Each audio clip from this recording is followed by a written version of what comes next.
বাংলায় পরিবর্তন হবেই বললেন মানিক সাহা। পশ্চিমবঙ্গে পরিবর্তন হবেই, বিজেপি বাংলায় ক্ষমতায় আসবে। বাংলায় এবার সুষ্ঠু নির্বাচন হবে। প্রধানমন্ত্রী স্বরাষ্ট্রমন্ত্রী সেদিকে নজর রাখছেন বললেন ত্রিপুরার মুখ্যমন্ত্রী মানিক সাহা। বর্ধমানে এসে মন্তব্য করেছেন মানিক সাহা। আরও একবার আপনাদেরকে জানাই, গোটা রাজ্য জুড়ে আপনারা জানেন বিজেপির পরিবর্তন যাত্রা হচ্ছে এবং সেই বিজেপির পরিবর্তন যাত্রায় আজ সামিল ছিলেন মানিক সাহা। ত্রিপুরার মুখ্যমন্ত্রী, বাংলায় পরিবর্তন হবেই এমনটাই বার্তা আজ তুলে ধরেন তিনি। পশ্চিমবঙ্গে পরিবর্তন হবেই, বিজেপি বাংলায় ক্ষমতায় আসবে। বাংলায় এবার সুষ্ঠু নির্বাচন হবে। প্রধানমন্ত্রী স্বরাষ্ট্রমন্ত্রী সেদিকে নজর রাখছেন বললেন ত্রিপুরার মুখ্যমন্ত্রী মানিক সাহা। বর্ধমানে এসেই মন্তব্য করতে শোনা যায় মানিক সাহাকে।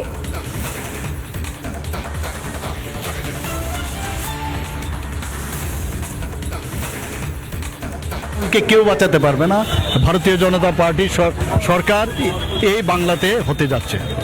অ্যাবাভ দেন 100% পরিবর্তন হবেই, এর মধ্যে দুমত নেই। এখানে ভারতীয় জনতা পার্টির সরকার এবার এই বাংলাতে তৈরি হবে এবং এটা নিশ্চিত। তৃণমূল চলে যাবে, কেউ আটকাতে পারবে না এবং নির্বিঘ্নে ইলেকশন হবে। এইবার বারবার এখানে নির্বিঘ্নে ইলেকশন হয়নি। 15 বছর ধরে আমরা দেখছি। এর আগেও যখন 34 বছর সিপিএম ছিল, তো একই ঘটনা। তো এইবার নির্বাচন হবেই। আর মাননীয় প্রধানমন্ত্রীজি সেইভাবেই কিন্তু চিন্তা ভাবনা করছেন। আমাদের মাননীয় গৃহমন্ত্রীজিও সেইভাবেই চিন্তা করছেন। এইবার পশ্চিমবাংলায় একদম নিশ্চিত থাকতে পারেন যে এখানে নির্বাচন প্রপারলি